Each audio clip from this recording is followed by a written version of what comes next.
Welcome back to another episode of Cleats Off the Couch. Guys, working through season predictions in 2022 for the NFL, one team from each division at a time. This is the fourth team we'll talk about from the AFC, finishing one from every division in the AFC before we get started over in the NFC. With that, we're going to talk about the Los Angeles Chargers. Don't know if we're going to talk about the other LA team when we get to the NFC for this first round, but LA in general is looking really good this year. Los Angeles is going to have a lot of great representation from both the Chargers and the Rams. But for the Chargers, the AFC West gotta be the most difficult, the most exciting, the most muddied division in football in 2022. I think the AFC North will be pretty hectic as well. It always is. Although not as hectic as the AFC West, especially with all the hullabaloo around Cleveland that's been happening. So, Los Angeles last year, they finished 9-8 on the season. Had an overall good team, great defense, and they've added to it. I'll be honest, I don't recall a lot of the Los Angeles, I'm typing in right now, draft results here from 2022. But I know they added some pieces on defense.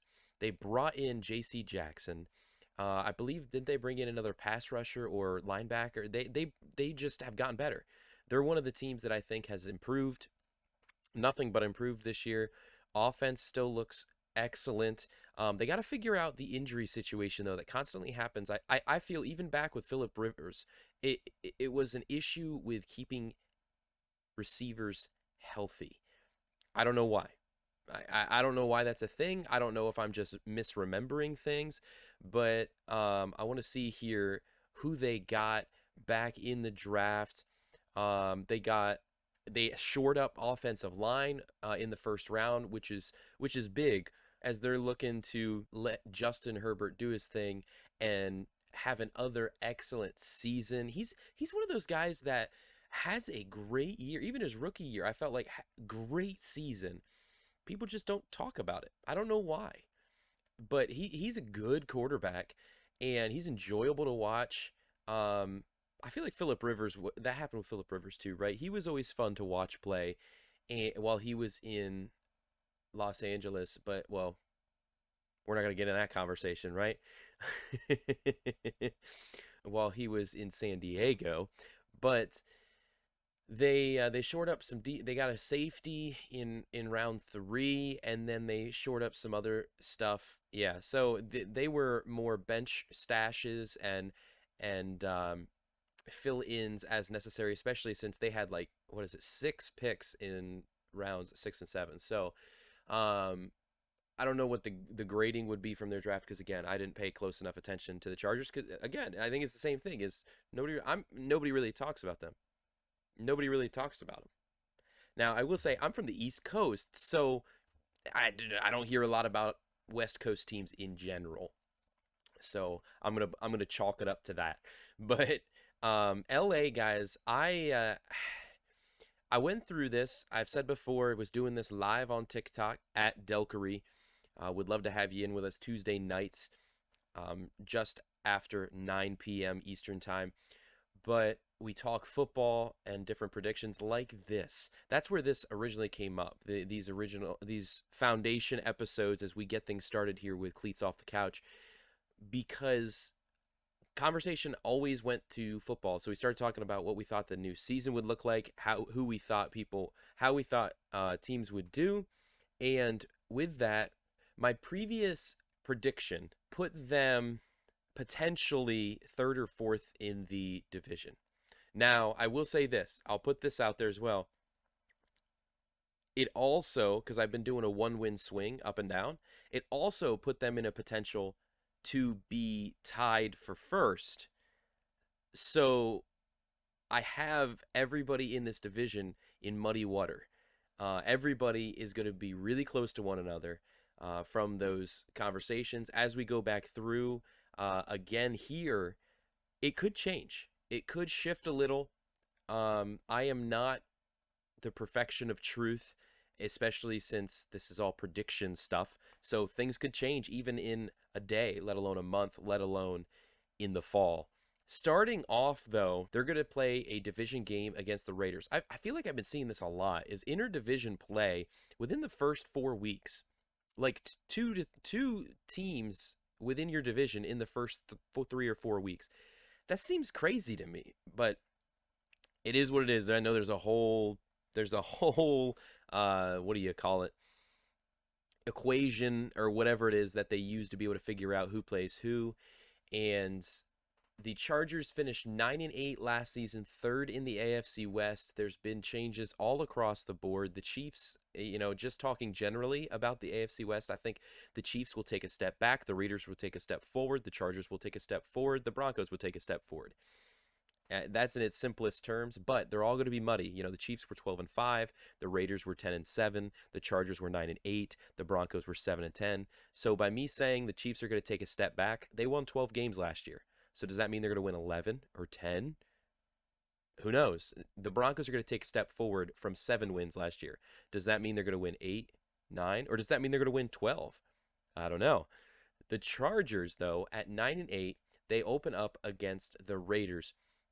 And because of how muddy this division looks this year, I'm thinking a lot of these AFC West teams are going to be splitting with each other in division play. And so at home to start the season, I'll be honest with you guys, I think Las Vegas is going to come out swinging in the first week. Or rather, I think Las Vegas is going to be expected to swing in the first week. But guys, Chargers, their offense and defense, honestly, could be will be top 10. Both. Their offense and defense will be top 10. Potentially top 5. I saw somebody said that like a big bold prediction that they had was that the Chargers offense and defense would both rank top 3 by the end of the 2022 season. That's really, really hard to do. I don't see that happening. I do think their offense will do really well. I think we're going to see some more injuries, especially from receivers. It just happens with the Chargers. I don't know why. And with that, I think their offense will be top 10, probably even top 5. But their defense, guys, that is going to be where it's at. Don't they have Derwin James, J.C. Jackson, Bosa? They have so much talent stacked on defense, and so I think that's going to obviously play a big factor. So I'm going to give the win at home to open up the season to the Chargers, and then they travel to Arrowhead. I'm going to give them the win in Kansas City. Again, it's I missed this. It's a Thursday night game in Kansas City. It's hard. That's hard. I'm going to give the win to Kansas City. I'm going to go start them out at 1-1. And with that, like I said, I think they're going to split with the rest of the division. So just because they're starting here in my prediction at 1-1 doesn't mean it's going to be an 8-9, 9-8 season. It could, but I don't think we're going to see that. So we got a 1-1 start, and then they're at home again against the Jacksonville Jaguars. I think that's a win. Puts them at 2-1, and then they travel to NRG Stadium in Houston, Texas.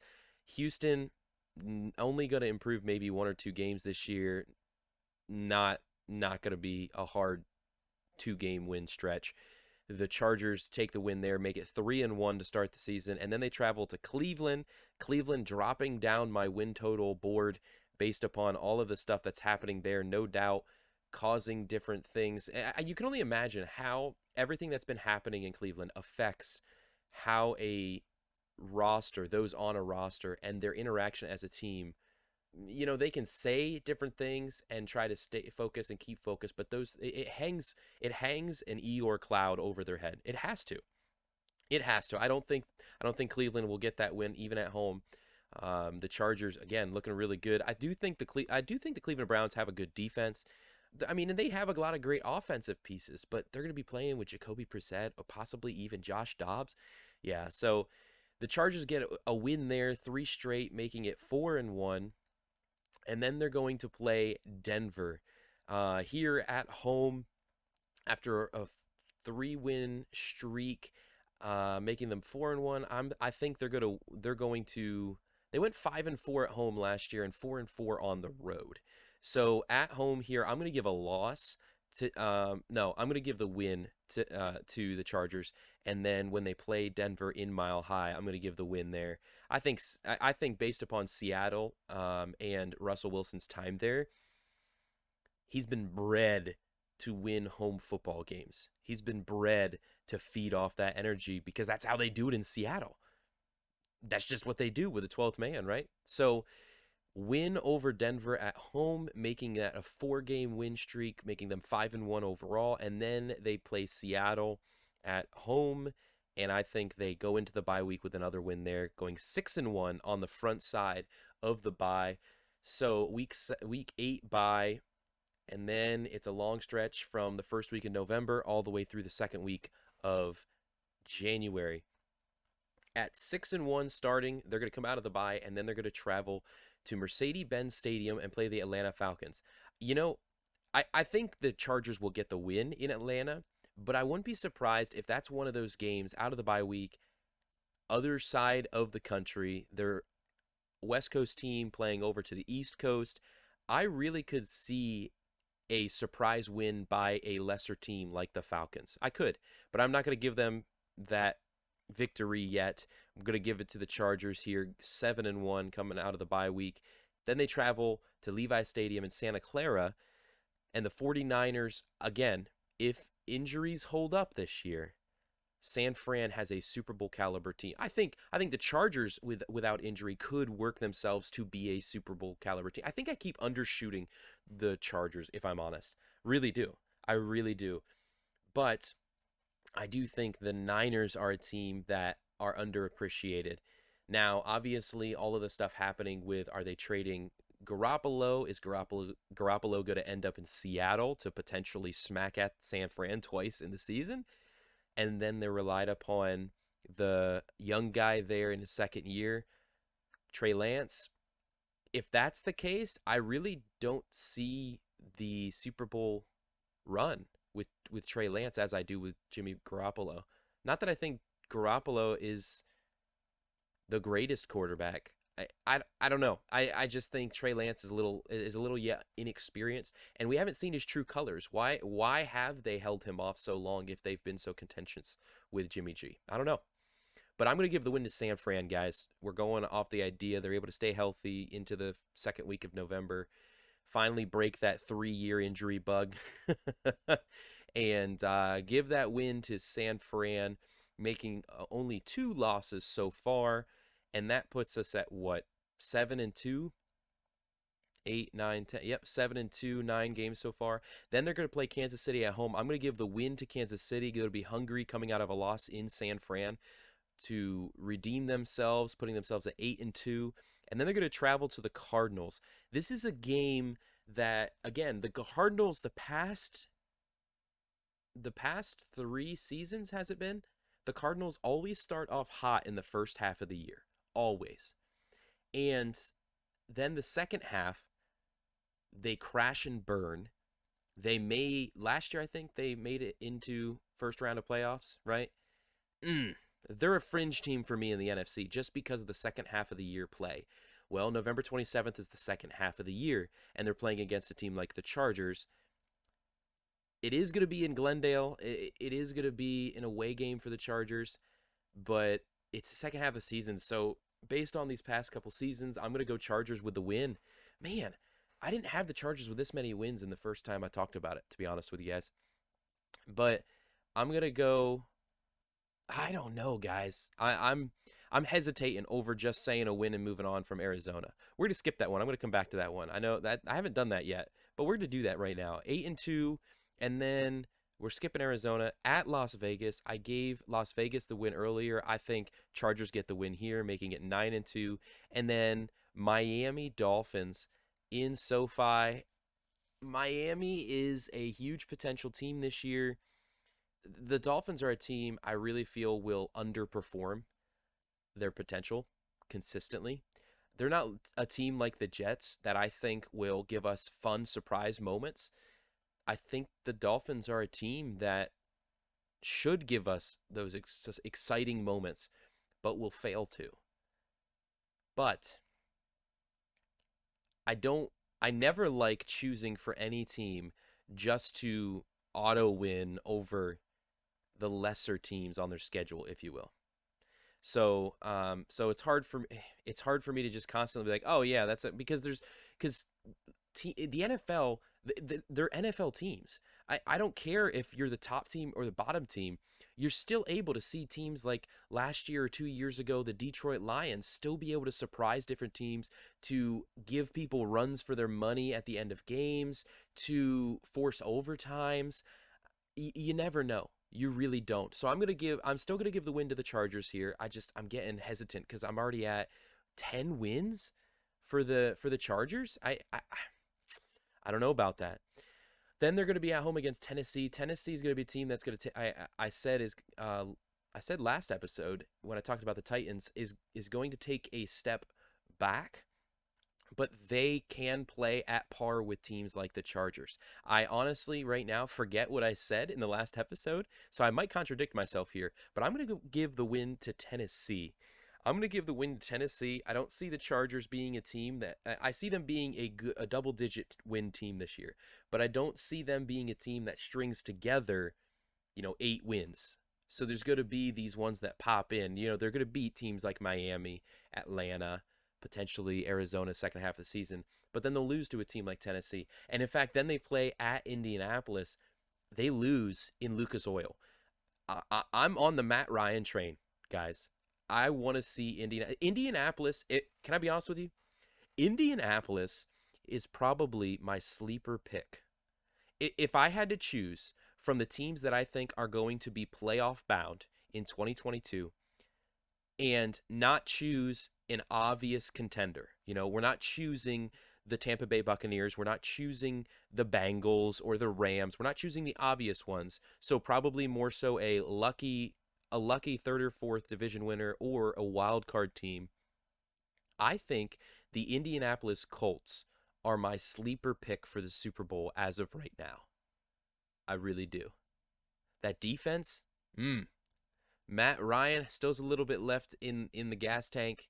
Jonathan Taylor in that run game. I think Indianapolis is a sleeper team for me this year. At home, Lucas Oil, I don't see. Oh, and it's a Monday Night Football game the day after Christmas. Indianapolis gets the win. And then back against, well, not back against, they haven't played the Rams yet. Oh, that was the preseason. My mind got messed up there. Then they go back home to play the Los Angeles Rams. And guys, the Rams look good. They improved. The Rams got good. The Chargers also improved. So that could be a fun one to see. But January 1st, New Year's Day, Sunday night football. Man, Monday night against the Colts and then Sunday night against the Rams. That's going to be an interesting back-to-back for the Chargers. I don't see the Chargers losing both of those, but right now, looking at who they're playing, looking at what the teams look like, I'm not going to give them the win. I'm not going to give them the win. They were already at 10 wins. I have Tennessee. We honestly, see, here's the other thing. I gotta be real. I don't see a 4-game losing streak to end the season by the Chargers. And you listening or watching right now, I highly doubt you think the Chargers will do that too. They end the season against the Tennessee Titans, the Colts, the Rams, and the Broncos. They're home against the Titans and the Rams. They're at Indianapolis and Denver. I do think they split with Denver. They lose to end the season at Denver. I do think they lose at Indianapolis. What did I say? They went 5-4 at home and 4-4 away, so that's not really helpful. Trying to think through where they do better ball at, but it was split last season. Now I'm just looking at win. I'm trying to remind myself too. I'm just looking at win total potential. So whether or not I'm correct on the specific games in which they lose or win, the idea right now is trying to predict where they'll end up with, the amount of wins that they'll end up with. And so even if in this mock prediction we have 4 losses to end the season, they already had 10 wins. So that would put us at 15. I still needed the Arizona one, which means I'm off by 1. I got to relook at this. Revisiting that, we've talked through this. A win against the Raiders, a loss at Kansas City, 1-1, a win against Jacksonville, 2-1, a win in Houston, 3-1, a win in Cleveland, 4-1, a win at home against Denver, 5-1, a win at home against Seattle, 6-1, then the bye week, and then they travel to Atlanta. That's going to be 7-1, potential of a surprise one there from west to east coast, but 6-1 here, or 7-1 here, and then at San Francisco, in Santa Clara, San Fran gets the win, puts them at 7-2.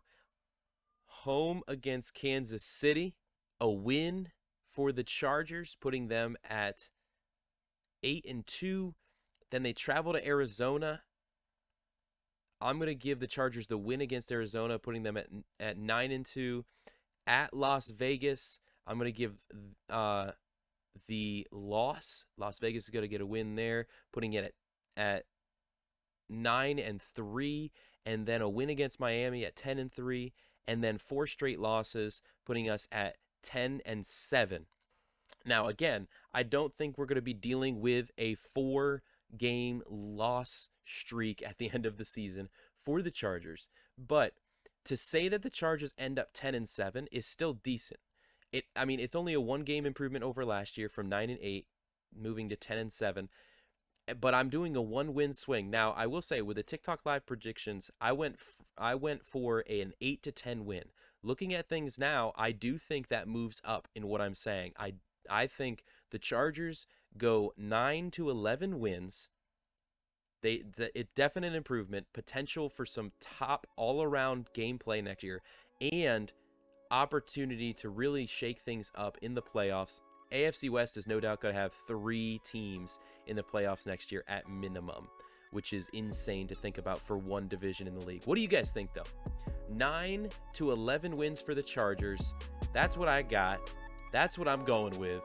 I don't know what else to think, but we're going to move into the NFC in the next episode here on Cleats Off the Couch. Thanks for listening. I will see you guys in the next one. See ya.